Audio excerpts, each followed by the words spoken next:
You know, this guy like didn't even have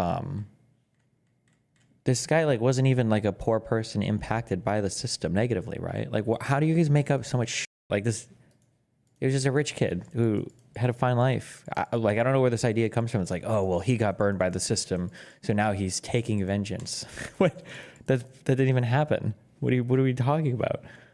I don't know why this feels like the piracy argument. Why can't people admit, yes, it's bad, but in this case, I don't care. I mean, I still think it's probably not a good thing, but I feel a lot differently about that opinion versus people who are like celebrating it. I think there's a very small minority of people who cannot admit that thing. The point is that Destiny's kind of going into the weeds for stupid shit, like whether CEOs are good or responsible for company policy. Pretending like the CEO was just some of their workers kind of stupid. Even if he is obviously a worker, I feel like the difference is pretty obvious to most people. Hold on. I'm so sorry. But if you want to have your millionaire streamer retard commies, then we're going to play by strict definitions as laid out by Marx in Capital, okay? Meaning a worker is somebody who goes to a job and is treated as a cost of doing business. And the owner are the people who own the company who get money from exploitation of the laborer, of which the CEO is a laborer. I know that like minds you because you have no idea what the relationship is between labor or capital or what either of those words even mean.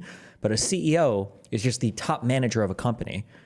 That's it. That's all CEO means. A CEO could have no ownership of a company, or the CEO could be literally the sole owner of a company. But CEO is just the highest level manager. It has nothing to do with owning any part of a company, and it has nothing to do with being a capital owner. There's no relationship whatsoever between those two things.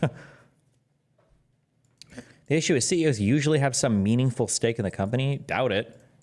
Meaningful to them, maybe, but I don't know if the average is that a CEO has like a controlling portion of the company or some huge, I mean, they're usually compensated in stock, sure, but so are a lot of employees, depending upon what industry you're talking about. How many, I don't even know, it's not FANG anymore. How many employees get like stock options or stock compensation? Don't Marxists delineate a managerial class above the workers? Yeah, sometimes, or like you've got your petite bourgeois because some Marxists started to realize that it feels kind of shady that there are rich people who aren't owners and they want to be able to shit on them too.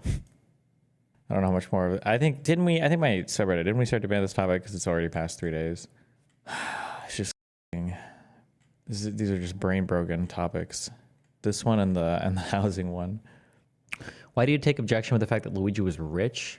Does that change anything about him or his philosophy? First of all, he has no philosophy. He's like 14, okay? He's not old enough to have a philosophy, number one.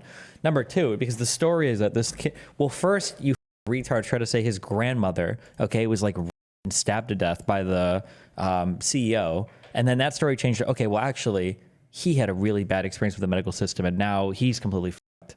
And now it's just changed to, okay, sure, he's just an attractive rich white dude who is a incel bored loser. But it's okay because at least he killed a healthcare person. We need the, what's that near speech? It's not even a speech. It was like 3 sentences at the end of fucking Death Note. Light goes on some ramble about like, I was trying to build a new world because I was such a good person and blah, blah, blah. And then he was like, no, you're just a murderer. Boom.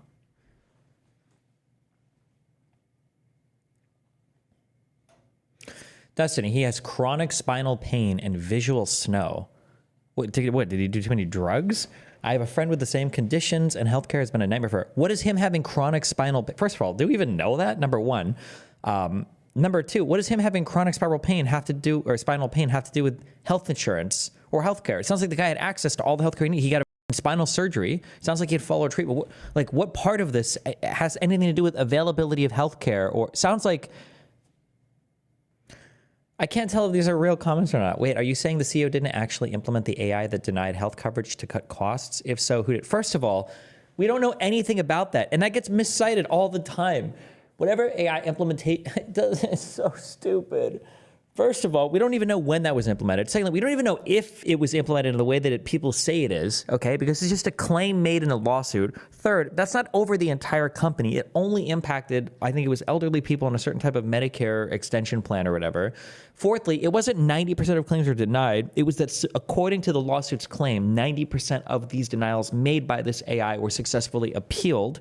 We don't even know what the ordinary appeal rate is. Also, by the way, you don't know the ordinary numbers for any of these things. It's just that anytime somebody makes that 90% claim, they're retarded. You have no idea where it's coming from. You have no idea where it originates from. You have no idea what it means. You don't know what the context of it is. You don't even know what it impacts. You don't even know what the normal denial rate is or what's even being denied. Can't you look up the actual numbers of denial claims? I don't even know if this information is publicly available. Anything you Google around, all this shit is incredibly complicated. Somebody emailed me this that I don't even remember what this person's job was, but it's something to do with the pre-authorization process that a lot of certain drugs are automatically denied like the second they're put in, and it's just like part of the routine that you call to get it approved, even though the initial claim will always be denied and you call it's like automatically approved basically after you make the call. I don't know, bro. Healthcare shit in the US is retardedly, absurdly complicated. I don't know why it is. I don't know what it is that makes it that way, but is there anything that would make you walk back your take? No, there's not. You're banned. What a retarded question. How about a single piece of actual data anywhere? Like just a single, any argument, a single thing besides a Twitter post from another financially illiterate dip or another rich person who's had all their medical coverage paid for in the United States, every single part of it, who hasn't even had a problem with healthcare. Anything, literally anything. I like how you come to this. Is there anything that would make you like? I've tried nothing and I'm all out of options. Literally a single thing. Try one thing, one piece of any data point ever. Holy shit! Oh my, like one thing. My God, Jesus, just one anything. Has anyone made a real take here? 99% describing how insurance system works. People lose their minds. Yeah, it's just like people, like it's the idea, like this is such a waste of time. Here you have hospitals, okay? In hospitals you have, I call these people the charity class, okay? You have the holy doctors, the holy nurses, and the holy staff that work in these hospitals, okay? These people are all the best that society has to offer. They're the holiest, and they're just the goodest of all the good, okay? Can do no wrong ever. Most of these people foster abandoned puppies and kittens in their free time. And then you have here,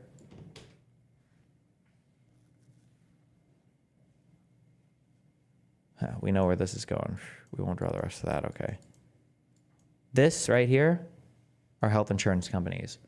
What they do is, anytime you go to the hospital, they come in and they try to deny everything.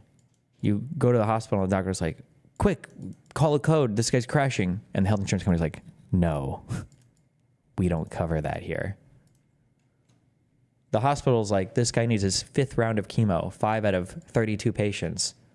And the health insurance company's like, no, we only cover 2 chemos, not all 32 chemos. Let him die.